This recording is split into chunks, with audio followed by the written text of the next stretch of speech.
Meus irmãos e irmãs, encarnados e desencarnados, que o Mestre Jesus encontre afinidades com os nossos sentimentos, agora e sempre são os nossos desejos iniciais. A título de pequenas informações, nós trouxemos uma matéria muito pequenina, mas que nos cabe refletir, porque trata exatamente das edificações. Apenas para irmos acomodando em nossos assentos, quebrando um pouquinho do gelo, vamos ver o que nos traz esta informação.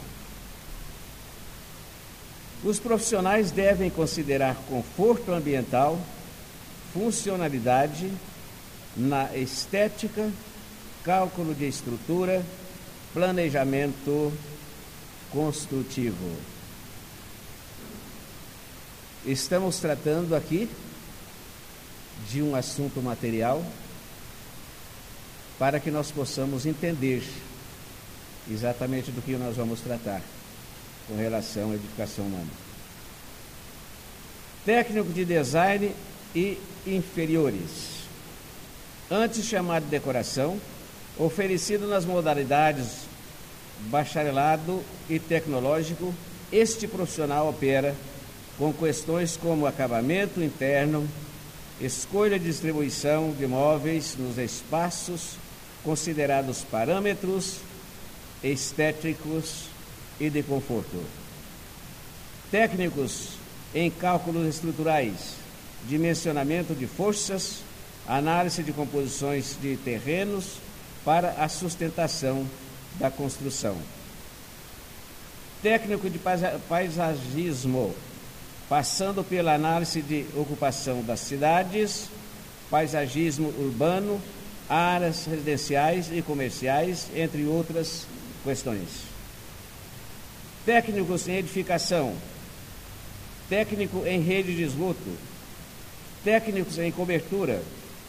O prédio mais alto até o momento é o Burj Khalifa, localizado em Dubai, nos Emirados Árabes, que tem 828 metros de altura e 163 andares.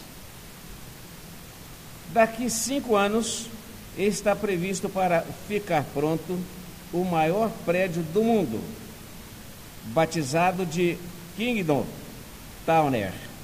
O edifício de 1 quilômetro de altura e 200 andares está sendo construído na cidade de Jeddah, no oeste da Arábia Saudita. Vejam, meus irmãos, quantos técnicos está incluso nestas obras. Quantos técnicos? Talvez nós não temos a ideia da quantidade de técnicos, mas veja um prédio de 200 andares. Nós temos um de 28 e achamos que é muito grande, né? Então, não vai significar quase nada. Para 200 falta muita coisa. Então, é só para que nós possamos entender a qualidade do ser humano, esta capacidade que nós temos, porque tudo isso é cálculos e mais cálculos, principalmente matemático, porque nada se faz sem matemática. Então vejamos nós, ao ponto que chega o ser humano em tecnologia, material. Será que paramos por aqui? Com certeza não. Com certeza não paramos por aqui, porque a vida continua. E o crescimento do ser humano, ou seja, a evolução do ser humano tecnologicamente, não tem limite. Estamos crescendo a cada dia que passa. Se olharmos, por exemplo, uma casinha das mais simples nos interiores de nossas cidades, nós vamos ver ali, praticamente não tem tecnologia, mas tem. Quando nós fazemos fora do programa normal que teria que ser feito, pensando em ambiente, pensando em local, pensando em posição, pensando no tamanho da obra. Tudo isso tem que ser pensado. Nós não pensamos. Normalmente não pensamos. E estamos deparando com desastre e mais desastres que nós chamamos de naturais, porque não temos respostas pelas nossas faltas. Não são naturais. São respostas que nós temos da nossa imprudência, que não respeitamos a própria natureza que nos colocou aqui para aprendermos. Então veja como é interessante pensarmos nestas obras que nos chamam a atenção no mundo de hoje. Mas todas devem chamar a nossa atenção. Todas as obras. Porque tudo é planejado. Até o movimento de um prédio desse, de 200 andares, ou de 180, como nós vimos aqui, 180 e poucos, existe uma certa distância de balanço desse prédio, porque senão ele vai ruir. Encontramos nossos irmãos japoneses construindo prédios já em cima de molas aspirais, para evitar os transtornos chamados naturais que causam naquela região. Então, tudo deve ser pensado, tudo deve ser analisado. O que nós talvez faltamos muito em estas observações para que possamos construir um caminhar mais tranquilo, para que nós possamos construir uma felicidade mais sólida. Então, às vezes, pagamos caro por falta de planejamento. O nosso tema de hoje, como disse a nossa irmã Neiva, do livro Caminho, Verdade e Vida, do capítulo 76, Emmanuel nos traz, através das mãos abençoadas de Chico, informações simples, muito simples. Simples? Não é tão simples assim. Não é tão simples assim. O que cabe a cada um de nós? Procurar entender nesta simplicidade o que nós tiramos de tão importante e às vezes deixamos passar despercebido. Também Mateus nos traz no capítulo 5, versículo 14, disse o Mestre Jesus: vós sois a luz do mundo, não se pode esconder uma cidade edificada sobre um monte. Que sentido teria construirmos uma cidade que ela ficasse sem visão nenhuma, sem saída nenhuma, ou seja, incrustada num monte, aonde não teria praticamente a visão necessária que tem todas as nossas cidades que gostamos que sejam projetadas. Então, não tem sentido. Vós sois a luz do mundo. Luz do mundo? Já viramos lâmpada? Que luz do mundo é essa? A luz do mundo, meus irmãos.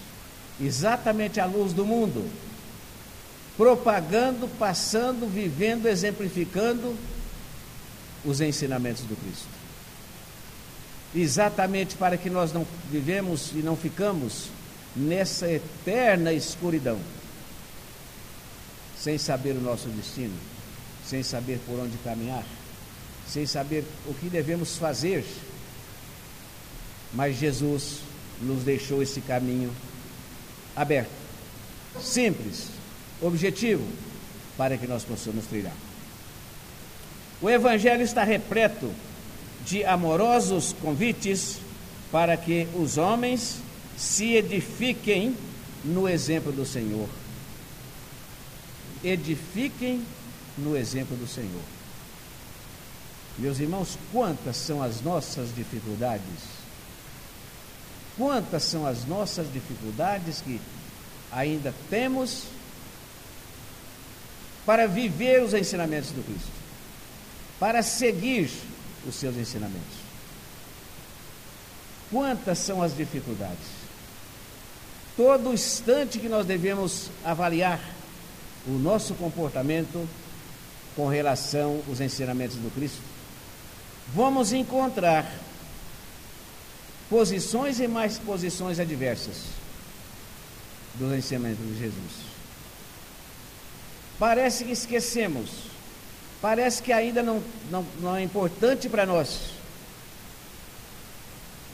parece que não tem sentido ainda seguirmos esses ensinamentos do Cristo. Vamos deixar para amanhã, né? Vamos deixar para depois. Eu agora sou jovem.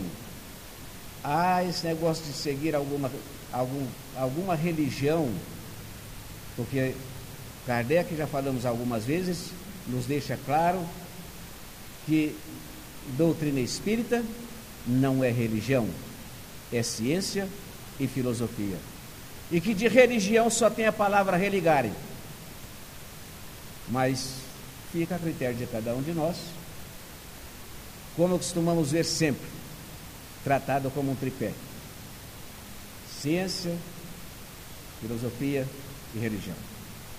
Então, o Evangelho está repleto de amorosos ensinamentos, mas sempre deixamos para depois. Será que não perdemos esta oportunidade desta passagem por aqui se deixarmos para depois? Será que depois nós vamos estar aqui? Será que depois, quando estivermos na segunda dimensão, não vamos olhar para o nosso passado e dizer para nós mesmos: como eu perdi tempo? Por que não aprendi? Por que não coloquei em prática os ensinamentos recebidos quando naquela pequena passagem pelo processo biológico? Porque, de acordo com os espíritos amigos, essa nossa passagem em uma reencarnação representa alguns segundos na vida eterna.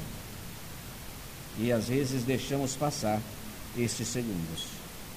Nem sempre os seguidores do Cristo compreendem esse grande imperativo da iluminação própria em favor da harmonia na obra a realizar. Nós não fazemos parte deste convívio, dessa sociedade. Não. Deixe que cada um realize por si só. Meus irmãos, ninguém vive só. Nós estamos colocados aqui não é simplesmente à toa. Nós fazemos parte desta família biológica e espiritual.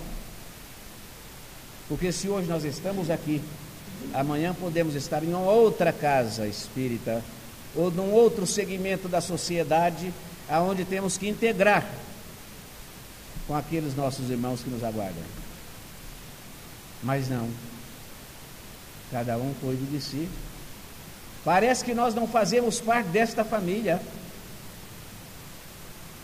Não, eu vou cuidar do meu dever, da minha obrigação, quando de repente nós não temos obrigação, porque nós temos dever. Obrigação nós não temos. Somos livres nas semeaduras, escravos na colheita, dizia Jesus. Livres, livres nas semeaduras. Então nós temos dever. E simplesmente deixamos esse dever passar. Passa muito rápido. Como passa rápido um ciclo biológico que nós permanecemos aqui. Neste mundo de provas e expiações, parece até uma coisa, um local de sofrimento, né? Provas e expiações. Não, meus irmãos, aqui não é um local de sofrimento. O Evangelho nos abre um parêntese sobre isso, dizendo que aqui nós vivemos ainda abraços com sofrimento. Sabem por quê? Porque nós causamos o sofrimento em nós. Nós causamos o sofrimento em nossos irmãos, em terceiros. Mas poderia ser um mundo de muita tranquilidade, porque tudo que nós precisamos para viver feliz, nós temos aqui. Simplesmente tudo. Não falta nada, simplesmente nada, para construirmos a nossa felicidade. Mas nós achamos que a nossa felicidade depende das pessoas que nos cercam. quando na realidade não. A minha felicidade não pode depender das pessoas que me cercam. A minha felicidade deve ser construída por mim.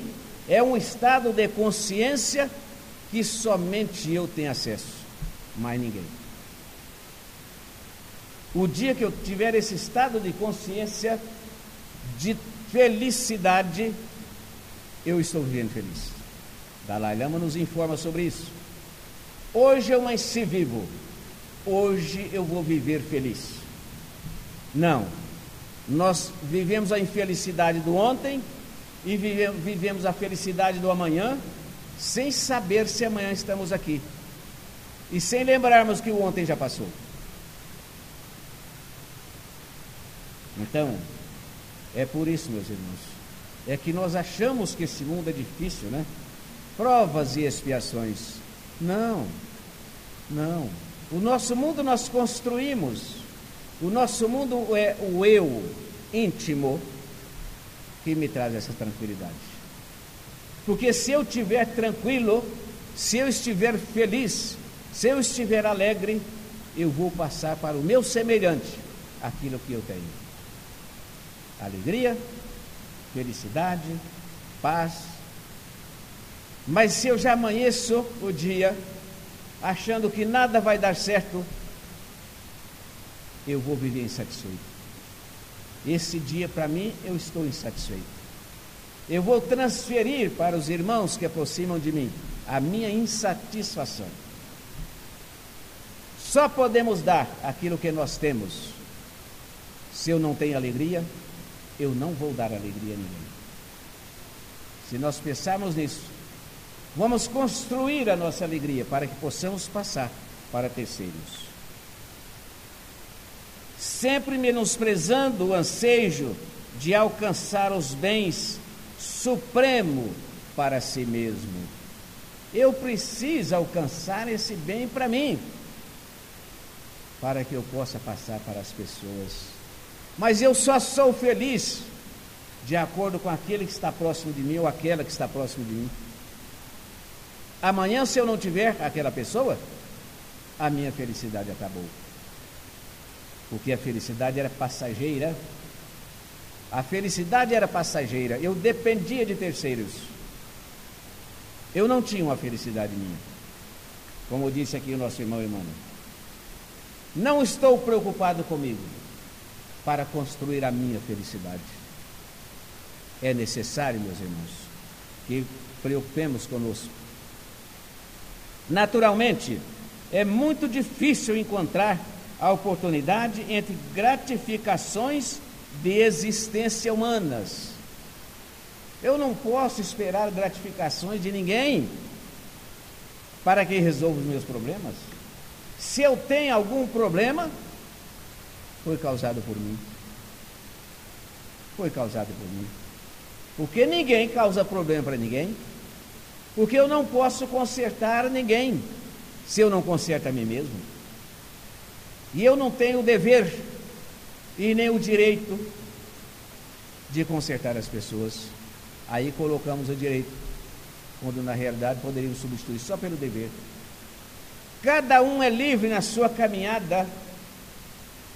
Nós não podemos traçar caminhos para as pessoas. E nós traçamos constantemente caminhos para as pessoas, para que nos faça feliz. Hoje o meu dia não foi bom no trabalho. Eu tive um colega que me trouxe inquietações e que eu me aborreci muito. Porque eu vivi o problema do colega. Quando eu poderia ter ajudado a sanar o problema daquele colega. Abraçá-lo, conversar com ele, dialogar, trocar ideias. Não, foi difícil para mim. Porquanto o recurso bendito de iluminação se esconde muitas vezes nos obstáculos e sombras do caminho. Obstáculos e sombras do caminho. Não é mais fácil encontrarmos força, vontade de vencer, para que nós possamos trilhar o caminho sem obstáculo? Não, meus irmãos, os obstáculos não são criados por Jesus, não são criados por Deus nosso Pai, são criados por nós. Hora que nós resolvemos a tirar os obstáculos que nós colocamos em nosso caminhar, é mais fácil, é bem mais fácil a nossa caminhada. O mestre foi muito claro em suas exposições para que os discípulos sejam a luz do mundo. Se eu sou a luz do mundo, a iluminar o meu caminho, a clarear o meu caminho, a me mostrar os obstáculos do meu caminho, onde é que eu vou encontrar maior felicidade do que esta luz, para que eu possa ver os obstáculos e ultrapassar por esses obstáculos? Então, a vida, meus irmãos, é assim. A vida é sempre assim. Essa vida nossa é maravilhosa. Dizíamos sobre esse orbe que Deus nos colocou. Tudo que nós precisamos aqui tem. Enfeites, perfumes, rosas, tudo que nós pensarmos de coisas maravilhosas, felizes. Nós colocamos fogo nas matas, nos campos, destruímos tudo. Uma semana depois, começa a brotar. Muitos daqueles brotos já nascem com flor, enfeitando aquilo que destruímos. Nós encontramos parte de nosso país sendo destruída por quem? Pelos homens.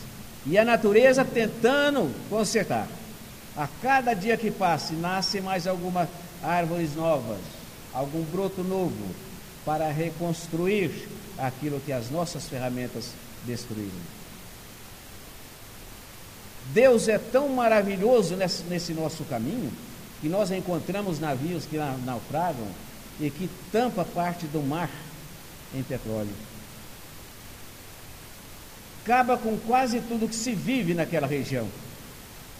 E os homens ficam desesperados, tentando consertar aquilo que não tem conserto.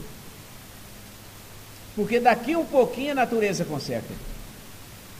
O óleo desaparece, os peixes voltam, as aves voltam, tudo volta ao normal.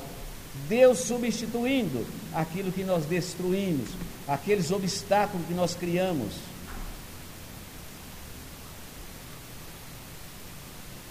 O operário de Jesus deve funcionar como expressão de claridade na vida. Isso é indispensável. Isso é indispensável, essa claridade na vida. Então, acreditamos com toda certeza que Jesus tinha razão e que cabe repensarmos sobre a nossa caminhada. Cabe nos repensarmos sobre esta luz que Jesus disse que somos luz do mundo. Então, a vida é assim. Apesar das dificuldades da subida angustiosa, devemos ser exemplo na categoria de construção cristã. Nada pode me tirar deste caminho de acreditar em Jesus.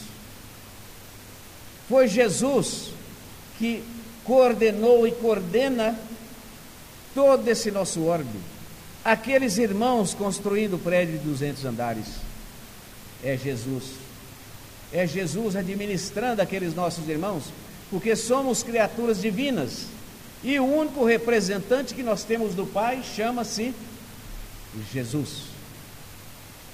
E de acordo com os nossos amigos espirituais, são eles. São exatamente esses irmãos que nos informam que Jesus é o coordenador desse nosso orbe. Que Ele é o enviado do Pai. E que ninguém irá ao Pai senão por mim, dizia o Mestre Jesus. Será que ainda há necessidade de procurar um outro caminho, um outro atalho para chegarmos a Jesus? Encontramos, meus irmãos, mais de 2.000 segmentos religiosos no Brasil. No mundo não temos a estatística fechada, mas são milhares e milhares de segmentos religiosos que nós ficamos a perguntar: De onde tiramos esses segmentos religiosos? Por que tanta religião para acreditar num único mestre que não trouxe rótulo religioso? Por isso Kardec afirma que não é religião. Qual foi a religião de Jesus? Qual foi a religião de Jesus? Não temos o conhecimento. Em todos os nossos conhecimentos, nós não encontramos em lugar nenhum, nem nos antigos pergaminhos, não encontramos Jesus professando uma religião. Não. Jesus, sabendo da nossa dificuldade de entendermos como nós encontramos hoje, nós não sabemos qual o caminho que nós pegamos, porque cada um promete chegar a Jesus. E Ele, sabendo disso, nos deixou claro. Precisamos apenas de 2 itens, apenas 2 itens, para que nós possamos ir ao nosso Pai Celestial. Primeiro, acreditar em Deus, nosso Pai, sobre todas as coisas que existem e que não existem para o nosso conhecimento, no patamar que encontramos tão rude ainda. Amar a Deus sobre todas as coisas. E o segundo, amar o próximo como a ti mesmo. Aí está inserida todas as leis e os profetas, porque foram muitos profetas que escreveram sobre Jesus. Ele, para não deixar dúvidas, resumiu tudo.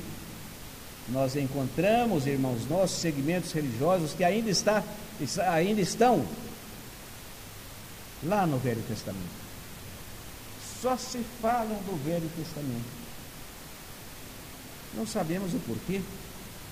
Porque eles falam do Velho Testamento dizendo que é seguidores de Jesus. Se Jesus resumiu tudo isso, temos alguma coisa ainda a buscar no Velho Testamento? Ou buscar a história, que é muito mais fictícia do que real? Então, meus irmãos, essa é a nossa dificuldade. Não entendemos que Deus tem que ser amado em primeiro lugar. E em segundo lugar, ao próximo como a nós mesmos, nos disse Jesus. E aí está inserida, voltamos a dizer, todas as leis e os profetas. Para que nós não pegamos uma obra maravilhosa, como temos tantas, né? E achamos que aquela obra nos conduz ao caminho da realidade, da tranquilidade, da nossa paz e de aproximar de Deus. O vai-vem das paixões não devem nos derrubar da edificação dessa caminhada, seguindo os ensinamentos do Mestre Jesus. Nada, simplesmente nada pode ou deve tirar-nos do caminho de Jesus. Nada, simplesmente nada. Porque nunca encontramos um sábio maior do que o Mestre Jesus. Não encontramos um cientista maior do que Jesus. Um professor maior do que Jesus. Todos aqueles construtores das obras que dizíamos no início são criadas por Deus. São representados aqui por Jesus, porque Ele é o coordenador e é o nosso irmão maior. Se somos todos iguais perante a Deus, qual de nós seremos diferentes por cursos e mais cursos técnicos que nós temos? A nossa diferença é do estudo, da faculdade, dos grandes sábios que Deus nos manda, em nome de professores e professoras, nos clareando o caminho material, nos mostrando como construir a nossa felicidade material, desde que nós não sejamos escravos desse ouro, podemos aproveitar esta felicidade material para viver também espiritualmente, porque assim dizia o Mestre Jesus: cuidai do corpo e do espírito. O corpo nós cuidamos aqui através das faculdades, através da medicina, através de tudo aquilo que nós necessitamos para cuidar do corpo. E o espírito? Quem é que vai cuidar do espírito? Tudo temos que partir de nós. Não devemos deixar que Deus e Jesus resolvam os nossos problemas como nós encontramos tanto. Porque Jesus disse diferente: faça da sua parte que eu te ajudarei. Se ele disse isso, é para que nós possamos ser o primeiro a cuidar de nós. Não, é melhor deixarmos que Deus resolva, que Jesus resolva, que os amigos espirituais resolvam. Quando na verdade o ponto de partida sou eu. Porque assim disse Jesus. E acreditamos seriamente em Jesus. E se ele disse, quem somos nós para contestar? Não podemos nos deter frente aos obstáculos que surgem. Os fragmentos desses obstáculos há de ser a luz que brilha em toda parte, porque foi assim que os primeiros mártires do cristianismo semearam a fé. Quantos foram os nossos irmãos sacrificados por semear a fé? Por semear esta fé? E quantos estão lutando para semear esta fé? E quantos são desacreditados em semear esta fé? Então, meus irmãos, esse é o recado de Jesus. É esse Mestre Jesus preocupado conosco, preocupado em nossa melhora, preocupado em ver nós saímos daqui melhores do que quando aqui chegamos. E às vezes ficamos esperando milagres para que nós possamos sair daqui com grande aprendizado apenas por ouvir, quando na realidade as palavras são mortas se não tivermos a prática. Nós temos que praticar.